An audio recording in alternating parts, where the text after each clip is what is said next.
Assalamu alaikum. A'udhu billahi minash shaitani rajim. Bismillahir rahmanir rahim. Today, we're going to start the real talk with Barak Hussain, and I'm sure a lot of you are very, very familiar with her. She calls herself the Muslim counselor, which is a beautiful name. Welcome, Barak. Assalamu alaikum wa rahmanir rahim. Allahumma salli ala Muhammad wa ali Muhammad. Thank you for that warm welcome.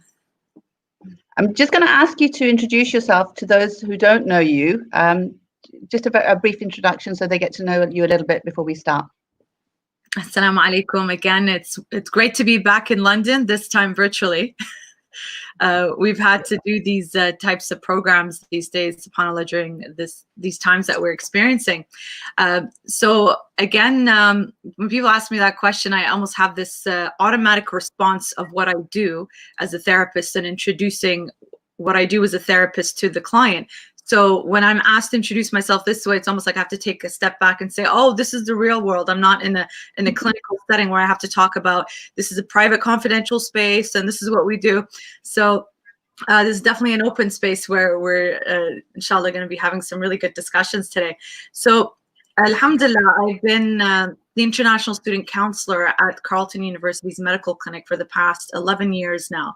And it's gone by like this, and I don't even remember the time going by. And this just shows you how when you are passionate about what you do in your work, it becomes your life in a way that it doesn't feel like work anymore.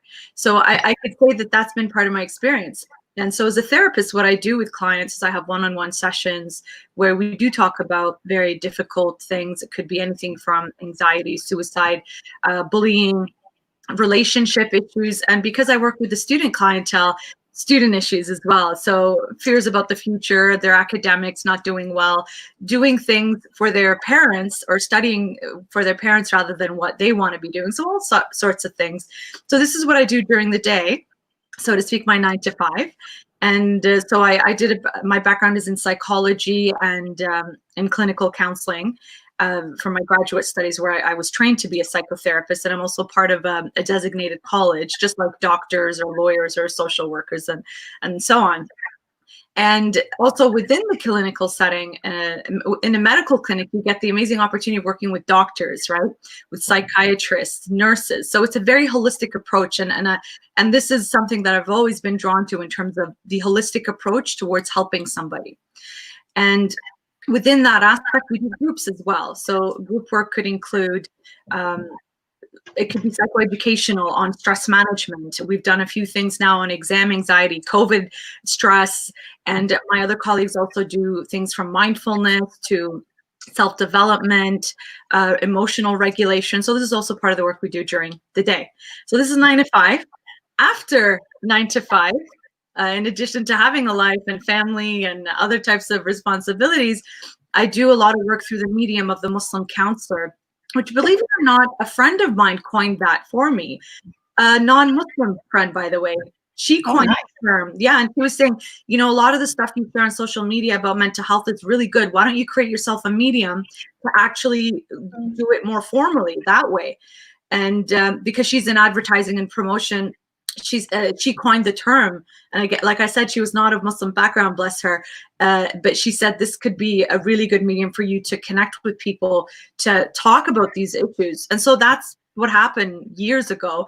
And even before that, I was always doing mental health advocacy in my work, outside of my work. So I would go to trainings and talk to professionals about Islamic counseling, because my research in my graduate studies was on Islamic counseling theories and practice, and how, yeah, and even in my undergrad years, I was quite interested in spirituality, religion, and the likes, in terms of how connected how is religion important in healing and training, or rather treatment. So this was something that I found fascinating, even in my younger years. So let's go back into how I got into this stuff. So this is a little bit of an intro of what I'm doing now, but how I got into it. So as a young high schooler here in Ottawa, Canada, I always listened to my friends' stories, and I was always crying with them and showing empathy and compassion. And I'd come home and talk to my mom about friends who are dealing with all sorts of issues. And she said, you know, if you're going to get into this type of work down the road, you got to be able to handle your emotions a lot better than this. I would be crying over my friends' stories. And some of it was quite upsetting about death and relationships and all this type of stuff. So I remember very young, my mom telling me this from the beginning: you have to learn how to manage your emotions when you're listening to people's stories, because you can get really emotionally involved in it. So your mom was totally fine with you going down the counseling path? Well, as a Muslim? Initially the plan was to get into medicine, which is what happens in all of our families. Either you're an engineer or a doctor. I come from a background with my dad has a PhD in physics. So the expectation was very high. You can imagine those physics courses I took in high school, the kind of pressure that was. But alhamdulillah, we got through. And I quickly realized also that I'm not one who really had strengths in math and science. Mm-hmm.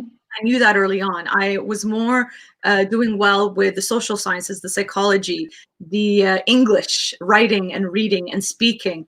In fact, I was always doing public speaking competitions. Since I was very young, my dad saw this in me, very outspoken, which doesn't really work well in a conservative Iraqi household, being very outspoken when you have a conservative family, right? Like, why do girls have to do this? Why do boys have to do that? So very young, I was always speaking out about things.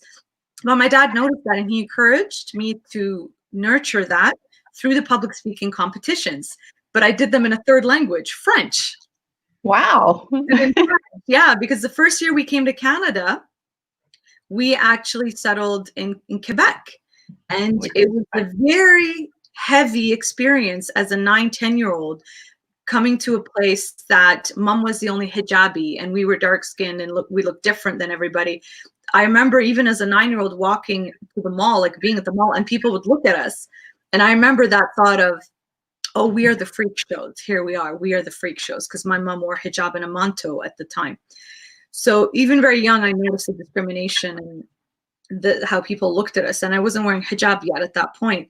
But that was the year I actually started wearing it, when we moved from Quebec and we moved to Ontario. And I remember one of my father's friends was helping us move. And when we crossed the border, I put on the hijab to our province. And I never looked back as a 9-year-old. I recall that time, but there, I was asked to learn the language. Okay. And I picked up l'accent. So I had the perfect French accent from Quebec at the time. And I've kept that up over the years, and it helped through those public speaking competitions. Now, can I just ask you here, you said you obviously felt very sort of out of it, you know, you very different. Did you ever think of removing your hijab during that time? No, okay. Not. I grew up wanting to wear it. I grew up, I'll just backtrack very quickly so you understand my background. We're really going back now. It's good to have an understanding of where the person comes from, to know why they are here today, they are doing today. Yeah, so quick recap of my history. My parents are both from Iraq, originally from Karbala, and we have roots in Basra as well. And my dad was an international student who was, like most international students, going to the West to study. And so he first went to the USA. So I'm American, actually. That's where I was born. And my dad was studying there. And during that time, that's where I was born. And because of the Iraq-Iran war, my father was unable and my mom to go back to Iraq. And so he stayed outside finishing his studies. From there is where I moved to England. We all moved there. And I believe it was, I always forget, it was Leeds or York, one of them. I think it was York University where my dad completed his PhD in physics.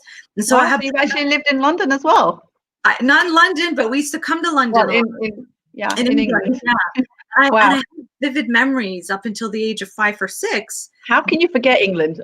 Like, once you've been here, it sort of hits home, you know, it's in your heart. And subhanAllah, you know, it was, I think that the original being there is what brought me back now years later, I would say. There's an affinity to a land where you stay in, subhanAllah.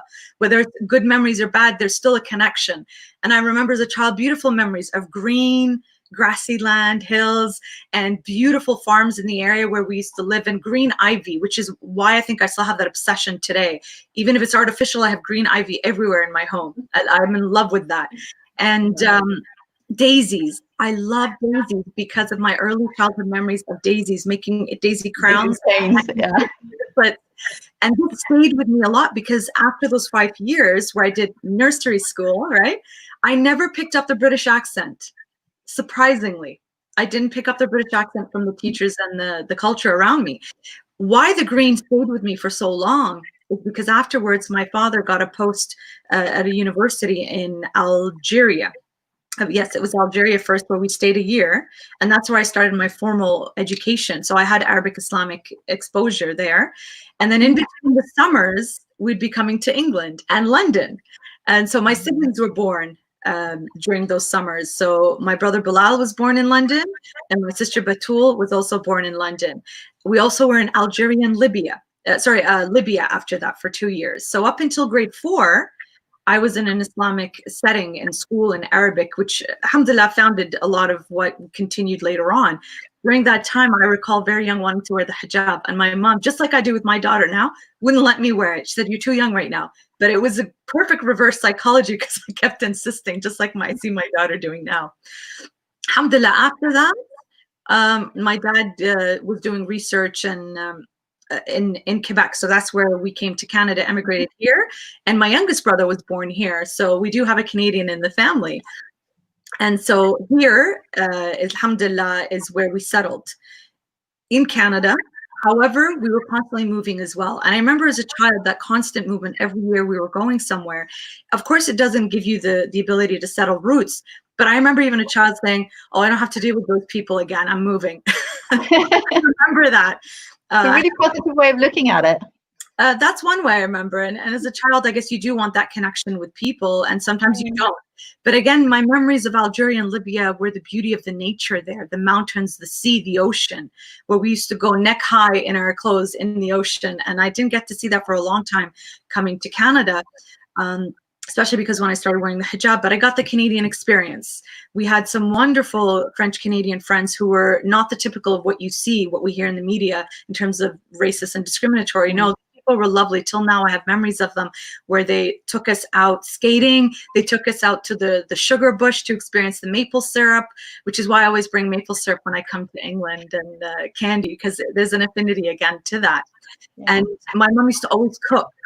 You know how you talk about interfaith and how to connect with people. My mom used to cook everything at home. So she'd make bread, she'd make biryani, Iraqi style, and she'd always share it with our French Canadian family, who just absolutely adored the culture, and especially during our Eids, because we didn't know any other Muslims. We were the only ones during that time. And they also shared their culture with us. So whether it was Halloween, although I do remember Halloween in England, where they would have these burning bushes in the church, right? That's the memory of Halloween I had. But in Canada, I got exposed to it again through our lovely friends, and Christmas and Easter. So they shared with us, and I remember shared with them our celebration. And it was so beautiful early on. Where did you actually do the counseling then? Your counseling degree? So fast forwarding years later now, I did it in Ottawa. So So in Quebec, we moved then all over the place in Ontario, and lots of experiences there. Again, racism, because I was wearing hijab, until we finally settled. So we were in Kingston. That's where we got exposed to the Muslim community, by the way, because it was a university setting where my dad was in. We saw a lot of university students, right? And there we saw Muslims. But even then, there weren't Shia Muslims. So I wasn't really exposed to our Shia Islam living in predominantly Sunni countries until much later. And this is again why I have such a deep connection to a major connection to our faith and our reality as Shias right now, because of how I was exposed to it. Again, in Algeria, Libya, for 10 days, my parents would turn on Sheikh Al-Wa'ili's cassettes.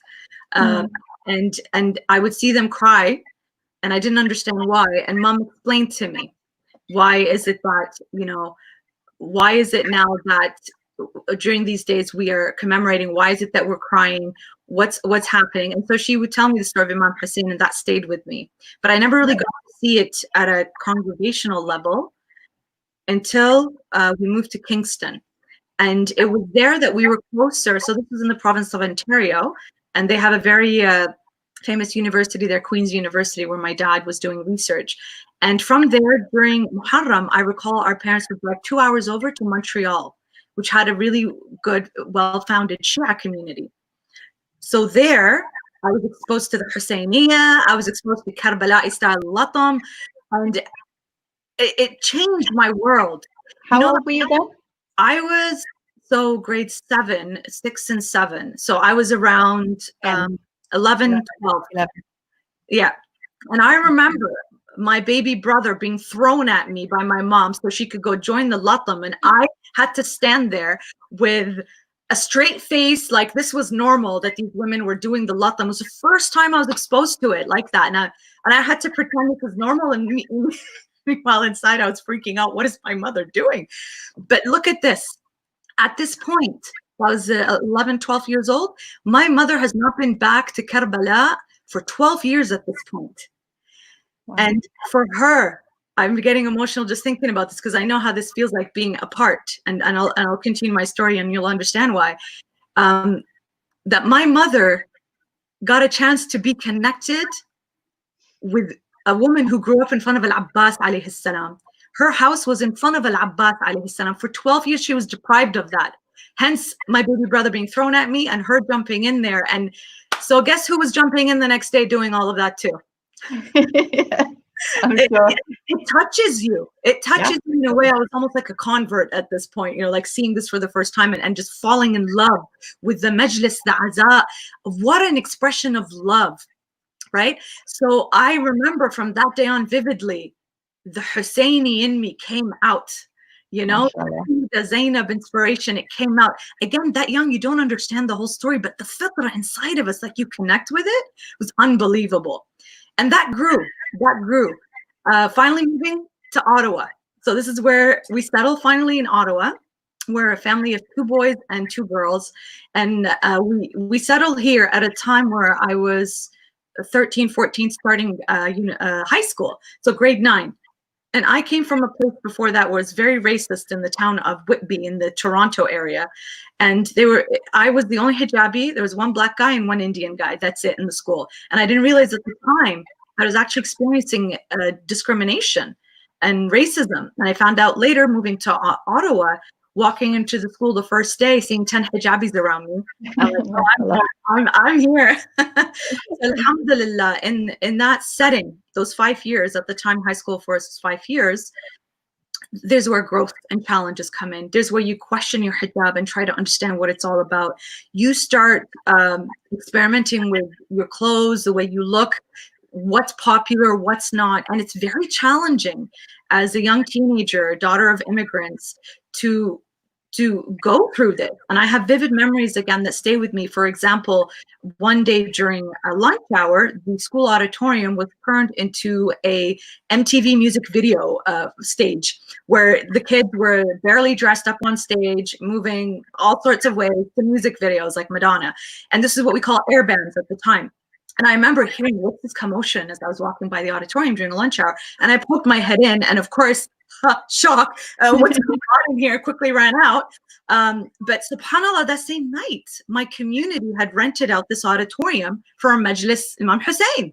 MashaAllah. The same day. And I remember the conflict, the clash of your Western life and your Muslim life. And this is something that we constantly talk about in terms of the conflict of the West and our faith growing up here in the West.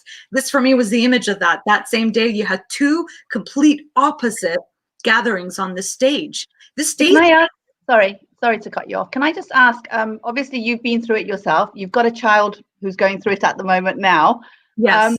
What advice would you give parents who are bringing up children in the West, which is obviously a non-Islamic country, and having these clashes between culture and religion and the Western culture and the culture of their parents back home as well, which the parents are trying to bring into their houses, and then the whole concept of Islam as well, and how all of these sort of gets muddled together? Yes. What advice would you give parents? Well, not to do what I saw my mother do with me, which was to be friends with me. So my dad, blessed him, was very conservative. And so he would enforce, the authoritative style of parents, like, this is how you dress. You don't breathe the air around boys, you know, that type of attitude. And mom was different. Mom was always, you know, getting information out of me. And this is what I advise parents, because it's what I find myself doing now, is be friends with your children, because they are more likely to trust and open up to you. And we were able to do that a lot with my mother, because even if we did bad things or not appropriate things, she didn't punish us for it. What she did is she would listen to the whole story, and then she would, you know, kind of throw in the advice in there. She would laugh along with our mistakes and errors, but then of course the advice would come. And so I find a child is more likely to listen this way than you say, that's haram, you're going to hell, you can't do that. It just doesn't go, and with their brain development either. And I find with my daughter, I'm doing that constantly and consistently. That's the key thing, the consistency, right? So creating that trust. And I found that my mom did that a lot. And I find that parents today, you know, we have, doctor, you know this too, families come to us and say, you know, I want to get my daughter to wear hijab, or my son is not praying. What can I do? And I look at them and say, unfortunately, it's something that starts at childhood, not when they turn 15, 16. So, but there are still ways of perhaps connecting with the children and helping them. But in the end, it's their choice. They're at that age where they're deciding. And we've all been through it. Yeah, and of course, like you mentioned, the love of Imam Hussain drives you. So, you know, even just going for ziyarah or connecting to Imam Hussain really helps. Yeah. It really does. There's something incredible about that. And my first opportunity, so we settled here in Ottawa for years, high school, and I grew up hearing stories about Karbala, about Imam Hussain, of course, and my mom talking to me about how they would be on top of the roof of their house and watching the azadaris from the different cultures coming. And she would tell me specifically about the cultures of the Pakistani and the Indian, and just how they performed there. And that stayed with me. I said, I want to see that. Why is it that my Lebanese and Egyptian friends, every summer, they go down to their countries? Why can't we? Of course, at this point, we know in history that there were sanctions on Iraq and under Saddam's power. But I would, you know, parents would have these hello phone calls to them all the time, letters, pictures of our family was on our fridge. But I didn't know these people other than these mysterious calls and letters. SubhanAllah, that drive and that love, you could say, became too much, to the point where finally just pushing my parents in the year 2000, and it was during Arba'iniya season that we were blessed with our first ziyarah. Apparently I was already in Iraq 20 years before, and I didn't know that my mom actually, in between going to England, they actually went to ziyarah for a few months, and I was in Karbala for 4 months, and I didn't realize that until years later when I saw the pictures. But that was my first ziyarah, but this is what I call my official first ziyarah. So going there, I was, how old was I? So I was in my second year university, and you know how people go on exchange? This was my international exchange. MashaAllah. And at this point, I was already involved with the Muslim groups on campus. But before I get to that, let's explore that part, because I think this is vital for our younger audiences and students and parents as well, that being involved in a university Muslim group is so vital to being connected with the right people, with the right-minded people, in terms of learning more about your faith and religion. Mind you, there's still hypocrisy. Mind you, there's still power struggles. Mind you, there's all of these issues everywhere, because we still see them now in our communities. But even with that, if you have a good few friends that connect with and doing awareness. So we did a lot of awareness on Imam Hussain and Ashura. We did a lot of awareness about women in Islam. That was a huge one back then. This was around 9/11, right? So that kind of connecting in university can really help develop you, especially when you are challenged by other people of different faiths. And definitely go through that, because sure, I have this identity of a Muslim Shia woman originally from Karbala. Wow, you know, but I really didn't know much until I attended one time a lecture in my very first year of university, a few months into it, of this very famous Sunni scholar who had come to our university. And I was so excited to hear the speaker. Didn't know too much about Sunni Sharia at the time, because we grew up in predominantly Sunni places and there was always respect, right? So at that time, when I listened to the speaker, I was like, oh, wow, he's talking about God and the Prophet. Oh, he's so good speaking in English. We're used to just our Arab speaking Maulanas, right? So this was a first for me. And then we went up to him at the end, and my heart's like full. He talked about Tawheed and Allah, and I just went, and I was like, this is amazing. I want to talk to him. And by the way, I still do that these days. Yeah. My daughter does that. When we speaker at the end, we still go. So this was early on for me, apparently. I just want to go and bask in their ambience kind of thing. And what he said tore my world apart that day. But it was very important that we experience these types of things because they contribute to who you are today. That was a defining moment as well for me, where one of the brothers there said, what are your thoughts on Imam Hussain? And this person just blasted Imam Hussain. Wow. Shattered my world. And what was really difficult is not just hearing what he had to say, all right? What was worse is that I didn't know what to respond back. That was the key point for me, is my weak response back in being so naive but so powerful at the same time. My response was, but he's the grandson of the Prophet. How could you say that? Not realizing that there's so much that we can learn about saying he's the grandson of the Prophet. But that led me on that self-discovery that I think a lot of young people go through, especially living in the West, is that we inherit our religion, our customs, and our culture growing up, like going and jumping into Latam, but not really understanding why. But years later, you will be confronted with different concepts, philosophies, ideas.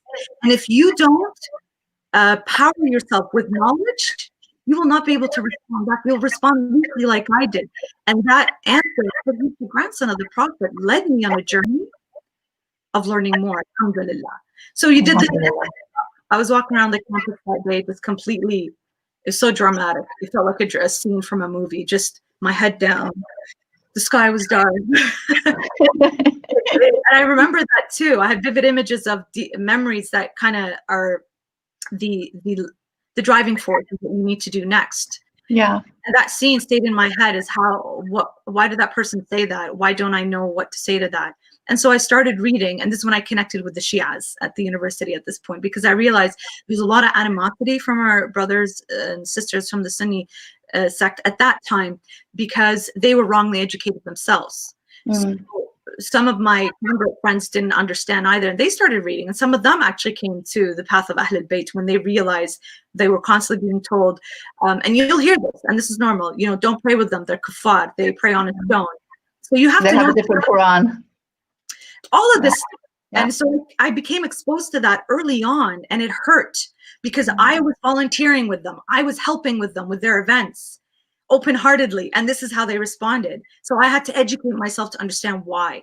And so the al-muraja'at, Peshawar nights, then I was guided, all of these, at that point I realized that I actually met, I forget his name, bless his name, the author of Then I Was Guided when I was 13 in the Toronto area. He was dressed all in white. What was his name?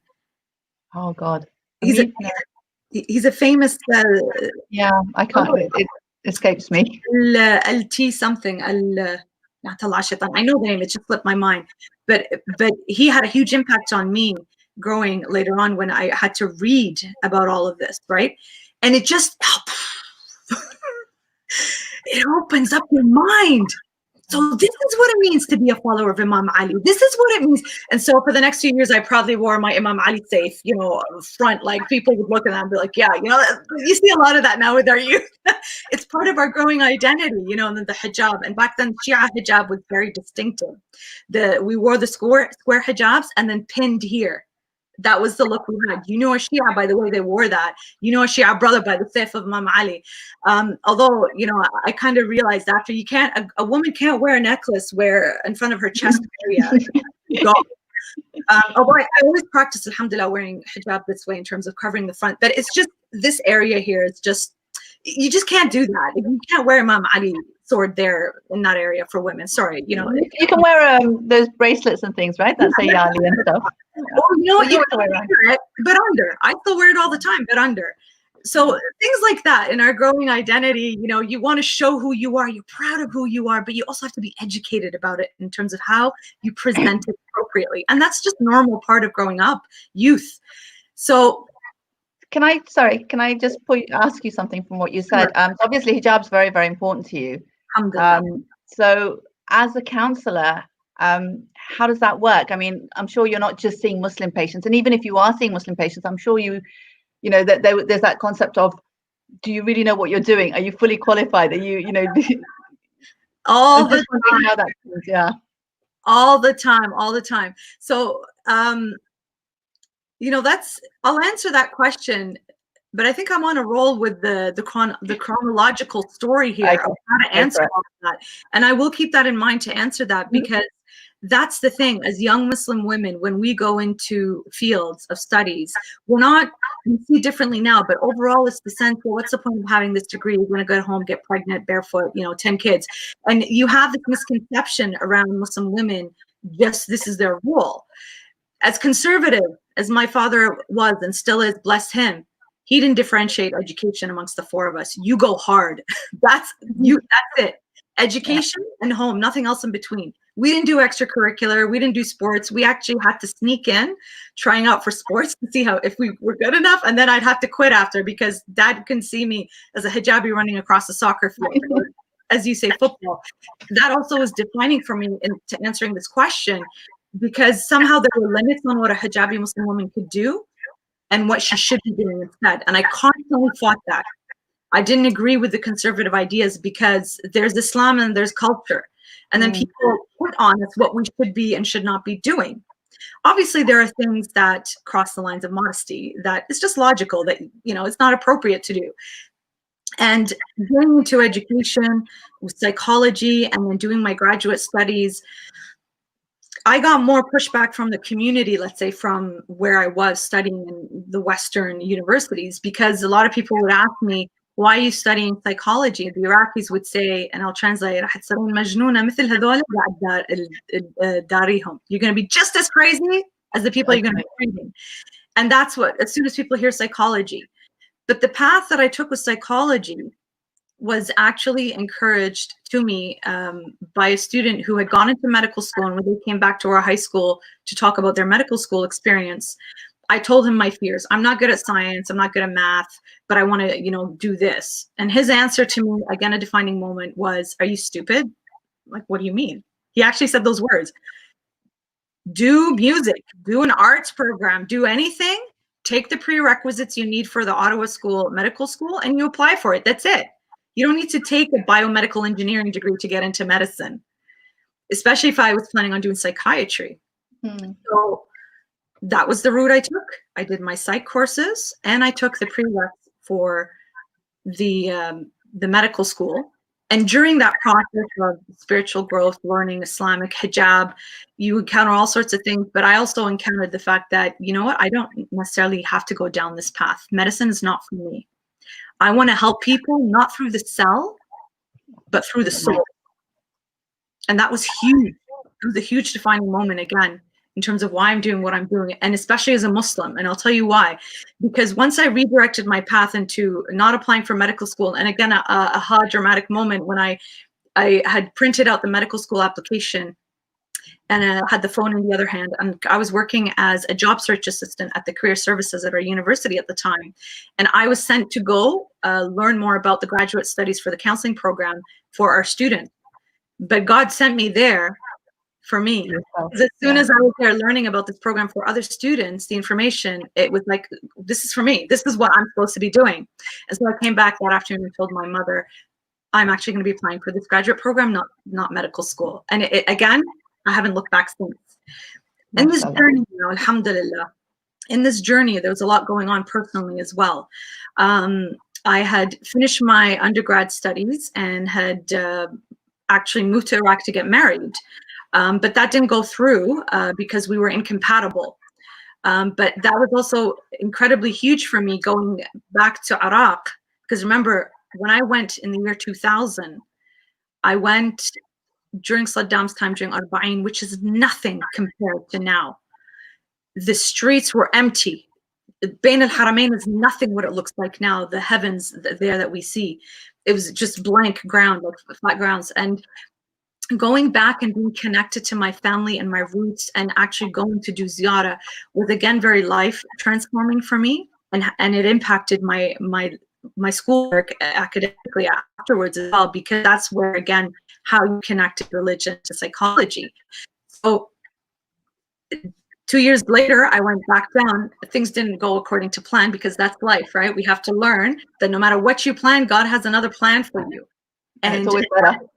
Yeah, and so that marriage didn't work out for me. But what happened, subhanAllah, is I got a wealth of knowledge and experience living in Iraq for 6 months, and coming back and doing my graduate studies. I continued along the path. And of course, what happened during that time? The war happened in Iraq, right? That toppled down the regime. And it was, that's why now we connect so much. At least I do, when I see what's happening in the world, because I had to sit like a zombie night after night. And like a lot of people, glued to the TV watching our country being bombed. It was quite an experience. And I experienced a lot of anxiety and depression, of course, during that time, especially having just been connected with my family and the holy places. And watching that destruction does something to you. And I was studying at the same time. I was teaching at the same time at the local Ahlul Bayt Islamic school. And I recall during that time saying, if inshallah, if ever I have a child, this is the school that they're going to go to. Years later, I can proudly say that my daughter has been there now since she was a child, very young. So that, again, the defining experience to what I'm doing now led on, because it deeply connected me to Iraq at this point. Deeply connected me to trauma, right? Experiencing a virtual trauma, so to speak. And I got the chance in 2004 to go back to Iraq after Saddam was toppled. This is the beginning of when the sectarian violence began. And during that time, I recall in Baghdad hearing gunshots at night. And that, until, alhamdulillah, until a few years ago when Daesh was stamped out, was the trend during that time. Now, during that time frame, of course, it impacts you, and all of us who've been, haven't experienced ziyarah, and it only happened after Saddam went down. People were able to go back and do the arba'iniyah, and we see the growth of that over the years, what happened, how incredibly beautiful it was. So I'm just going to take a step back now and get into my work. So this is where I completed my degree. This is how I completed my degree, under the duress of the war, watching it from afar. And also during that time, specializing in Islamic counseling theories and practice, because my professor at the time in my theories class said, Barak, maybe you should explore this. And I had my mind set on exploring Dr. Viktor Frankl a bit more, because he impacted my undergraduate studies. So he was a Holocaust survivor who talked about man's search for meaning. And that's one of his books that he produced, having gone through the Holocaust and experiencing suffering, and how he noticed that people survived was through love, through faith, God. They had something to live for, and that's how these people survived that he was observing. So these ideas deeply connected with what I wanted to do in my research. And my professor said, we want you to explore this, because there's East and West and there's no middle. And where's the middle? He goes, that's what you're researching. And subhanAllah, again, the path to learning more about Islamic counseling theories, there was nothing. There was nothing at that time, in around 2005. I was horrified to see that we didn't have any journals or books or anything that, as an academic and a university student, that I could access. There was loosely translated articles and books that I had to scrape from, so to speak, to develop a model, but also theories of how to apply this at the university and a community setting. Needless to say, years later, how we have developed this into something, into conferences, into journals, into research, into now speaking about mental health on the Mambar, has been such an incredible journey from my thesis paper, which I'm still very proud of today, but it's so, let's say, very, very minute and very small at that time compared to what we have now, mashallah. So during that time, I didn't really think much about, oh, I'm a Muslim woman and I grew up here. It was normal for me. If I wore hijab and walked out, I didn't think about it until, of course, 9/11 changed the perceptions of that. And then you saw the outward racism and discrimination of people. I was blessed that I didn't really experience much of that, but there are obviously a few incidences here and there, and then you hear things. And then getting into the world of work, that was another experience altogether, because it's very challenging to begin with. And then you think there's an added layer. I personally thought that as a Muslim hijabi, the added layer was in my head. because I didn't think about it. I just went out and with myself. I had professional experience as a student that I begged my father to let me go in, because for him it's school, home, nothing else in between. But I'm like, Baba, you want me to get into medical school? I need to do volunteer.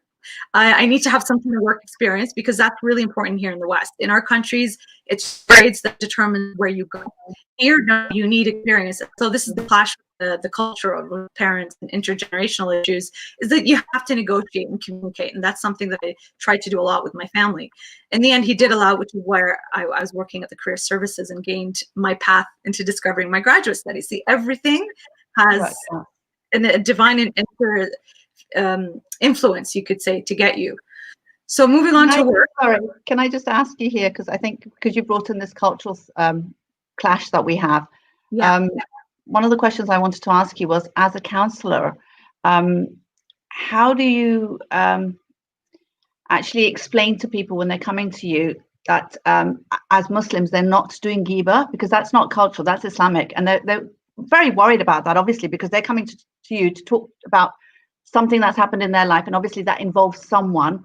So that whole concept of ghibah comes into it, and it's like, am I going against what God would want? Am I, how do you manage that? So that's an amazing question, because I think that's one of the misconceptions we have within our communities when you want to go to counseling. Is it confidential? Am I doing this type of thing? And the idea is, I don't believe it is, because you're there to solve a problem, to work on an issue. And we do take confidentiality very, very seriously. There are ethics behind that. There's boards behind it. There is, you can get fired if you say anything, rules. So it's really important to understand, for those people who do want to come and talk to somebody, that we respect these. It's a huge base of our work, the confidentiality. One of the first things we tell our clients when they come in. And to tie in the previous question, which I know I didn't answer, I can answer it here now, is when I do go to the waiting room and call out, let's say, somebody who has a Muslim or ethnic name, you should see the look of horror on their faces when they see a muhajjaba come out to call them, because now they're like, oh God, now I'm gonna disclose all my haram to this woman, right? And so there's that fear of that sometimes. And sometimes, from our non-Muslim clients, when they see a muhajjaba come, again, for me, I'm just going about my business, professionalism. And I find as soon as I speak, perhaps because I don't have an accent, I have a Canadian accent, that is also perhaps something part of it. I've also had older clients, because I guess I don't look my age. And when I was younger, I looked even younger. They were quite surprised when I have an older, mature student. So you're an intern? Like, no, I've been doing this for 5-10 years, so it's nice. But then I also find that the ones that kind of look at you weird and strange as a muhajjaba, when you don't think about it and you're just doing your job, again, you're the one who's putting the limit when you think your hijab is the limit.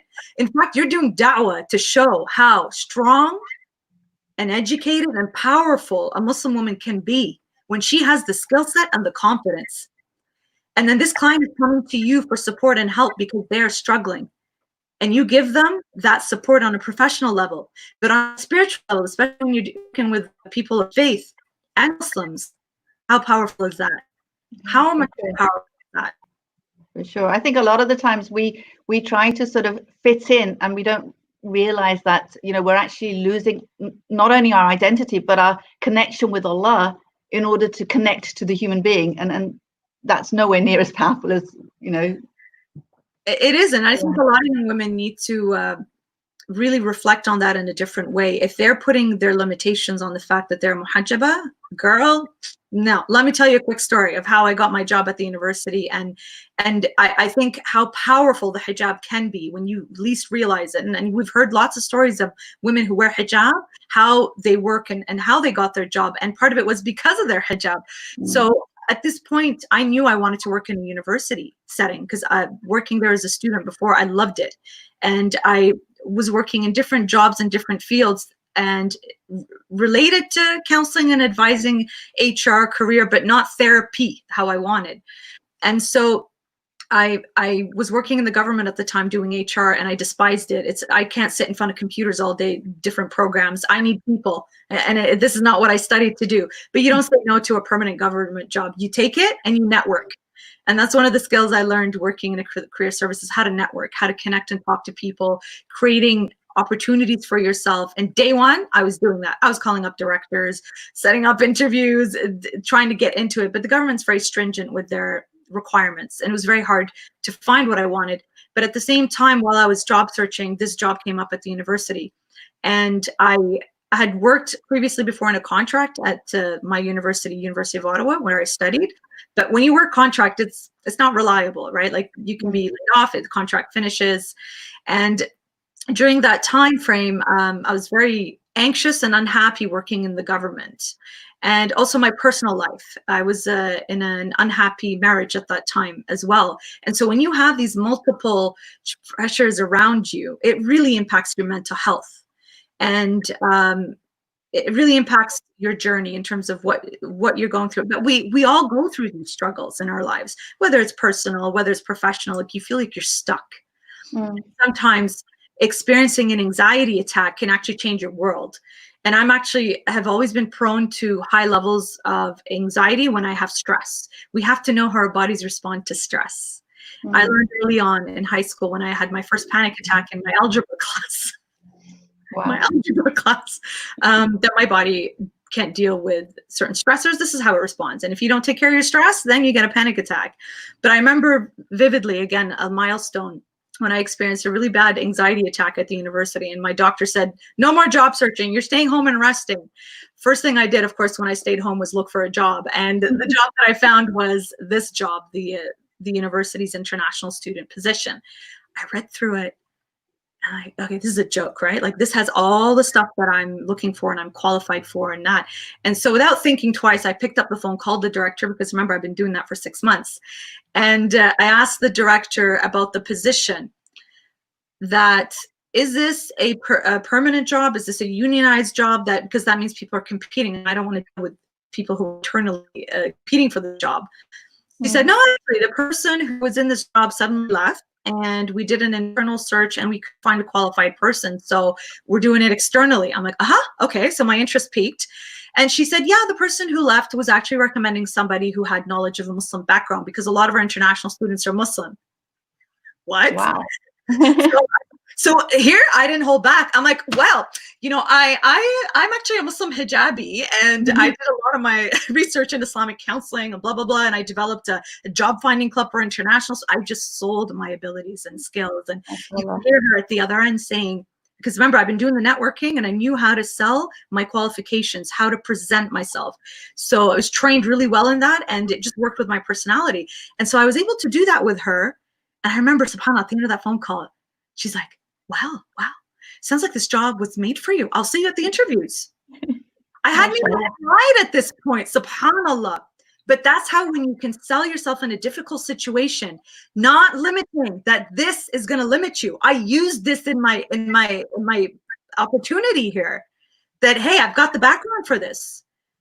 You can bet, after going through a multitude of interviews and failed and just horrible experiences at this point, because so much pressure on myself, I just didn't perform well in these interviews. This one, I was ready for it. I went in with my confidence, with my hijab, with my prayers. And I said, inshallah. I think that's the key. It's knowing that God's there guiding you, and if it's not meant to be, then it's not going to happen. And it's not the hijab that's stopping it. It's because this isn't good for you, and God's decided it's not good for you. And we forget these things. And alhamdulillah, I haven't looked back. I guess I impressed them, even though apparently I found out afterwards. And this is to encourage my younger brothers and sisters who feel they don't have enough experience sometimes. It's not about number of years of experience. It's how you present yourself and your potential. Because apparently at that time, and I found out a year or two later, that I had competed against people who were older than me, who had more experience than me. But I came in, and what they told me, with presence, with confidence, with eagerness, right? And that I'm going to work hard for this. And I have ever since. I love what I do, but it can be very, very tiring. When you take on people's emotions, their soul, part of them comes into you if you don't learn how to set a boundary, especially when you in your personal life have a lot going on and you're dealing in a work environment where you're taking on people's problems. You become almost a dumping truck if you don't know how to manage that and regulate that, especially when there are stressors coming from all sorts of different backgrounds. So it's really important to understand that, counseling, and for those who are interested in going into it, it's incredibly fulfilling. but it can also be very heavy and burdensome on you if you don't know how to set your boundaries, how to do self-care, how to learn how to help others without becoming too emotionally engaged. And that's Brilliant. something that we do early on as novices. Even now, sometimes I get emotionally engaged, but it's something I've learned how to regulate and manage over the years. So can I just, in the last 10 minutes that we have, just sort of ask you some very direct questions to make it applicable for everyone, and also sort of to make people understand counselling a little bit better. So one of the things that you said is confidentiality is very, very important as a counsellor. And you said it's because, you know, like your job demands it, and obviously your professionalism is there, and it's like you would be struck off if you didn't. Right. But obviously the confidentiality is important from a religious perspective as well, because you've taken on a duty which is where you're promising that person that you're going to keep their secret, and that's huge Islamically. So what if, okay, my question is, if you're ever put in a situation where you have to lie in order to keep confidentiality, would you do that, or would you break your confidentiality? Because both would be haram. Which one would you choose out of the two? And I know it's a really difficult question. So here's how I'm going to answer that. The work I do from the university, there are strict rules and laws. We are also bound by the law. If, for example, somebody under the age of 16 is being abused or hurt, there's none. It's an end of story. Yeah. This is reported to the police. This is reported to security and safety. There's no end to that. When it comes to suicide as well, if somebody is disclosing that they have harm to them, say that to the person before they started, right? You tell them that these are the times you break the confidentiality. Again, I'm going to put you right in the middle there and ask you, when you're put in a situation where none of these things are applicable, so outside of my work, you mean outside of my work? Yeah, but maybe you're counseling someone. It could be in work, it could be outside of work. Maybe it's someone that you know who you're not doing it as a professional, but maybe because they know you and they've asked you, right? And you've actually counseled them. So you're in a situation where now you've counseled this person, and you may know them, you may know their family, and maybe the family member comes and asks you if you're counseling this person, or maybe they want to know a little bit. And if you refuse to answer, so if you say I can't tell you, you've actually told them that you're counseling them.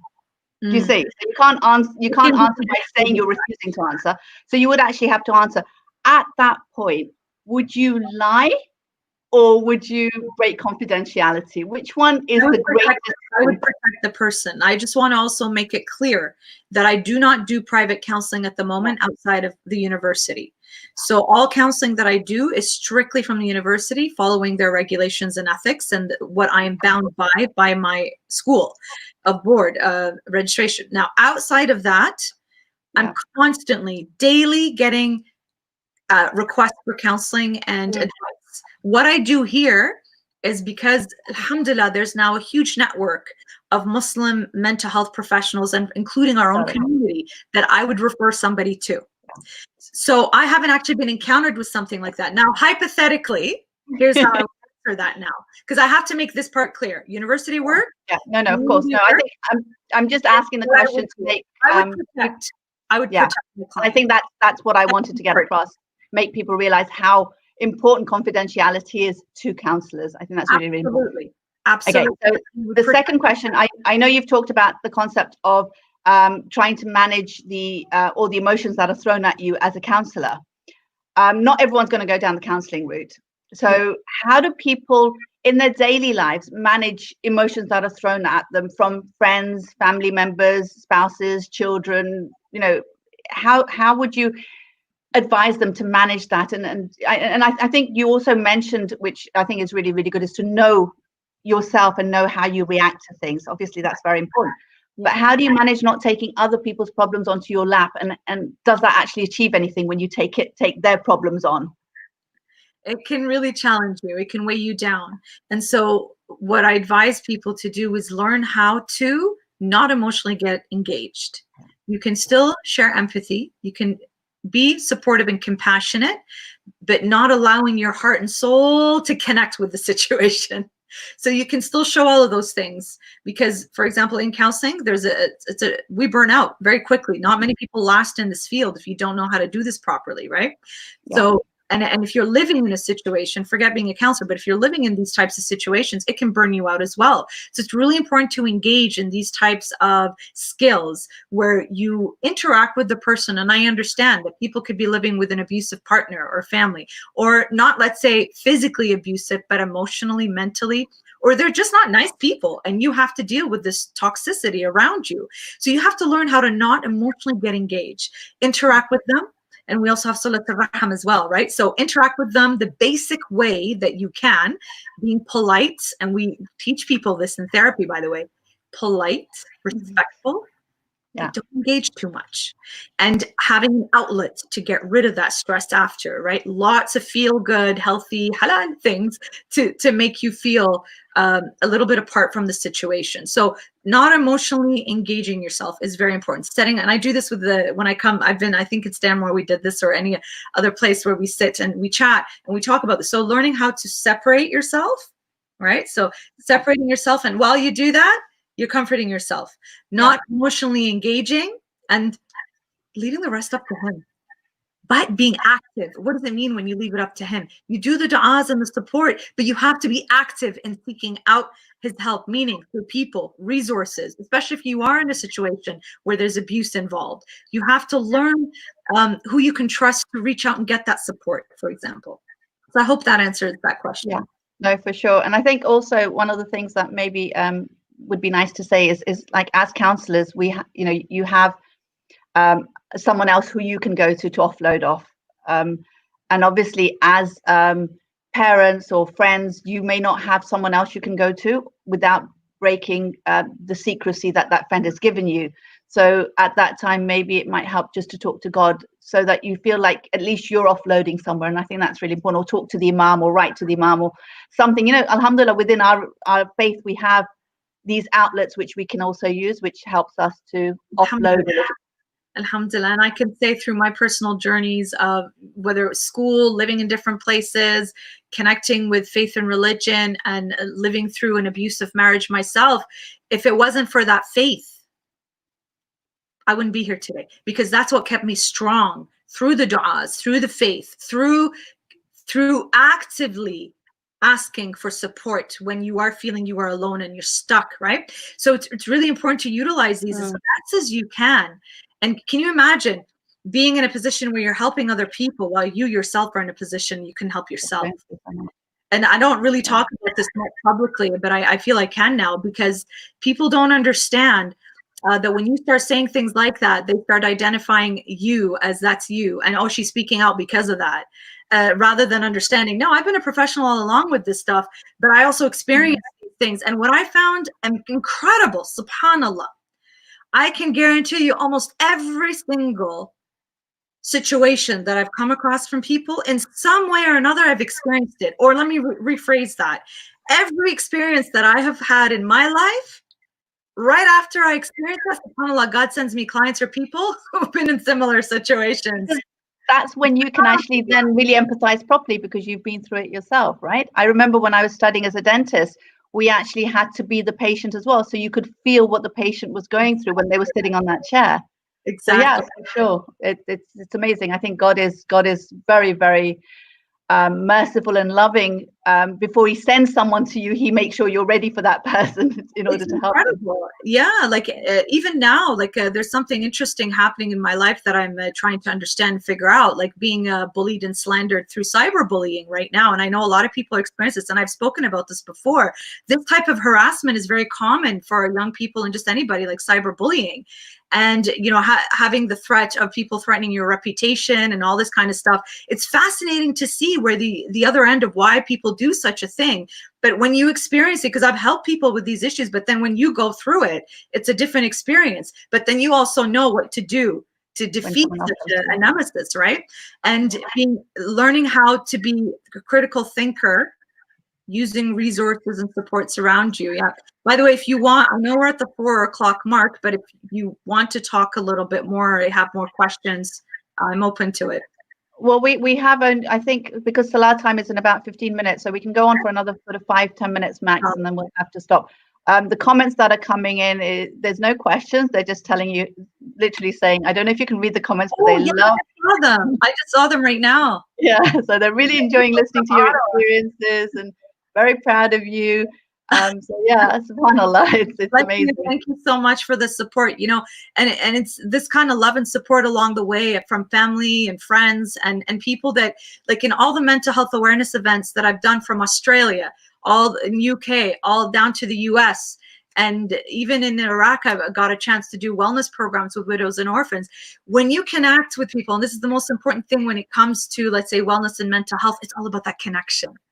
Yeah. And these beautiful connections along the way that made with people. And I see a lot of lovely people. I recognize their names here. It's so much support.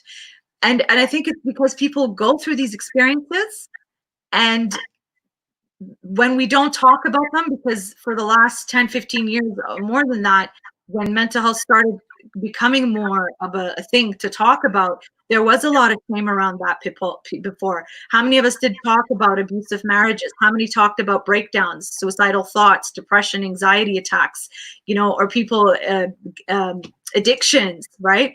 We didn't talk about these things, but mashallah, look where we've come in the last 5 years alone, to the point where our sheikhs on the mumbar are talking about depression, suicide, because we realize how important it is. We are losing people in our community because we're not talking about things openly, which is why I'm not stopping to talk about these things either. And also perhaps engaging more in what's happened in my personal life, because we connect. And I hope we're at the point now where we're past the judgment, because this is the problem years ago that we've had. Judgment. People are right away judging a person rather than showing love and empathy and understanding and acceptance. And this is when people say, how do you help somebody who's dealing with any of these types of issues? And one of the first things is, you can't be judgmental. You can't be the haram police. You have to listen and you have to accept. Now, acceptance doesn't mean you have to agree or like it. But when somebody's coming to you and saying, this is the type of situation that I'm in, this type of relationship that I'm in, I'm having these types of thoughts. You can't say, well, if you go kill yourself, you're going to hell. How is this? It doesn't help. It doesn't create trust. So it's really important to have that. And I hope that we have gotten to that point in our community. And I think it's important to do it authentically as well, and not just say it for the sake of saying it. So I think that's really important. Shamim Hashim has just mentioned that after every difficulty, there is always ease. It's actually with every difficulty there is ease. So there is always ease within the difficulty, and I think that's the one thing that I love about the way you look at life and how positive you look at it. It doesn't matter what's going on. It's the positivity that comes across whenever I talk to you, and that's amazing. Where that comes from? You know where that comes from, though? I have to say it comes from a Karbala'i roots, where it always gets you emotional. Nothing but beauty. It's right there in the face of trauma, in the face of difficulty, and in the face of anything that comes in your life. Just remember what Zainab said, that she saw beauty in such tragedy. And so when we go through these difficulties in our lives, there's always ease with that difficulty, with. And I think that's really important. I think one of the things, before we finish off, I'd like to sort of just ask you, you've recently been doing a lot of shows with sheikhs and having these conversations with them, which is amazing to see a woman sort of putting herself out there and sort of talking to the sheikhs and actually asking them questions and putting them on the spot. I've listened to some of your talks and everything. It's been amazing. Whereas most women, if they have a question, even after a lecture that they've heard, they will usually go through their husbands or their sons or their brothers to ask a question. What is it that pushes you to actually talk to them directly, and how important is that to do, and maybe give some advice to the women and how to do it? Because I feel like culturally we're constantly told to hold back and not talk to men, and I think we lose out then. Don't forget, I come from a culture and a household where my father taught me you're not allowed to breathe the air around you. There's a male around you, honestly. So I've constantly battled that, because I believe with appropriate hijab, you can speak and interact with the opposite gender if they're both respectful and they both understand their boundaries. And culture does have a huge part to play with it. Each time I go visit Iraq, although now it's different with the culture of Arba'in, I would say, because before we didn't have an influx of people, diversity coming from all around the world into a conservative town like Karbala. And I got a lot of heat from my male cousins back in the past. You know, they can't do that anymore because it's very different. The culture, the way we dress, the way we interact, the way we walk, by the way, the way we walk in Karbala years ago, people knew that I was an outsider. The way I walked, the way I spoke with people, and I know people can connect with that. When you go back to your home country, they can know right away if you're an outsider, so to speak. And so I would apply the same ideas here, is if you, and it does come from self-esteem and confidence and being aware of your boundaries and how to interact. And also when it comes to injustice, for me, I think that's been a huge driving force for me since I was very young. Growing up with the Iraqi culture under Saddam, we didn't live it in Iraq, but we lived it here. Constant fear and paranoia. And so when Saddam was taken out, that changed for us. But we culturally lived like that for years. And as women, even more so. And there is respect, of course, to the male in the household. Absolutely. Not denying that. And a lot of people have put the label on me that I'm a feminist. And I refute back by saying, I'm a Muslim. Because when you say I'm a Muslim, that means your rights are there and you're protected. It's how people apply the religion and how they interpret it for their own means. That's where the differences and the discrepancy comes. So I refute the idea of me being a feminist because I'm proud Muslim. For me, that covers all my rights, but it's how it's applied. And so as women, we need to understand that. We need to value that we are protected under our religion. It's the culture. Yeah. Most of the things in the culture are against our religion when it comes to women's rights. We need to understand that, educate ourselves. So when it comes to wanting to talk to a male scholar, we also have female scholars. You have an incredible woman right there that I look up to for years, Dr. Masuma Jaffer, who's an alim in your own community, and you might be shy or afraid of confidentiality, but these are the wonderful people you have in your community that you can turn to if it's too hard for you to talk to a male scholar. Now, I've trained myself over the years, and I've had to face, and perhaps this is a discussion for another time, but I've had to face standing up for my rights, demanding my rights, coming out of an abusive marriage in a culture where we know that the women's rights are not preserved and are not protected. Not most of the time, a lot of the time. And so that also lent a voice to how I speak now to people, because just because you wear a imama on your head, it does not make you righteous and pious, with all due respect to the ones who absolutely respect their imama. So I've had some dealings and experiences with the good and the bad, and I know people know this because we've spoken about it before. So it's really important to understand who you're dealing with, who you're speaking with, knowing your rights, but being confident and knowing your boundaries, right? It's about you knowing your boundaries and knowing where you draw your line, and knowing that you're accountable for the way that you're talking and the way you're behaving. I think it's accountability for you. Now, how the other person responds, that's up to them, right? If they respond inappropriately, that's on them. But you knowing how you're behaving and how you have been, that's really important to understand your boundaries. And if there is, again, this is a discussion for another time, but if there is a crossing of boundaries, that needs to be addressed as well. Doesn't matter what position this person is in, who they are, what they are. When there is the crossing of that boundaries, that needs to be accounted for as well. It just becomes difficult because sometimes people are in high positions of power, or perhaps show themselves to the world with a certain image that people buy into. And so you have all sorts of stories like that. So it becomes really difficult. So basically, my lovely aunties, sisters out there, believe in yourself, have confidence in yourself, build that confidence, work with a counselor or somebody that you trust to work on that self-esteem. We do that in our sessions. Know your rights, know your boundaries, and put your hijab on out there in the world, so to speak, because this speaks for itself. How you wear it, how you use it, that's what can get you to places. And I'm fiercely proud of my hijab and fiercely critical publicly as well of those who don't. I try not to be judgmental, but it's a black and white issue. How you present yourself out there and how also others look at us, non-Muslim people. It's really important we do show a strong, respectable presence out there, because we have to respect our own modesty. Perfect. Beautiful note to finish on. Thank you very, very much for your time, Barak. amazing to catch up with you again and have conversation. Inshallah, we'll do it again. Thank you so much. Inshallah, Allah gives you the tawfiq to continue with the work that you're doing. It's amazing. Keep going. Inshallah, our du'as are with you. We can do more and more. Now, just quickly, Doctor, for anybody who is struggling, please reach out to myself or Dr. Masuma. And like I said, although I don't do private counseling, can definitely connect you. You have incredible resources in the UK. I know a lot of people there, mashallah, are working so hard to bring awareness of mental health and help people. So please do reach out to us if you are experiencing anything. And we will, inshallah, do our best to connect you with the right supports to help you in your situation, no matter how. Alhamdulillah, we're blessed to have Inspirational Minds at Hujjat as well, which is an amazing team there as well. So, alhamdulillah, thank you again. Really have to stop because namaz time is in 3 minutes, 4 minutes, inshallah. Thank you again for your time. Inshallah, God accepts. Inshallah. Inshallah. Thank you so much. Take care.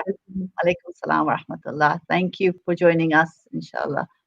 Inshallah, next week, next Friday, we will have another real talk, and the guest will be announced closer to the time, inshallah, so join us again. Thank you very much. Ma salama. Assalamu alaikum. Alaikum salam.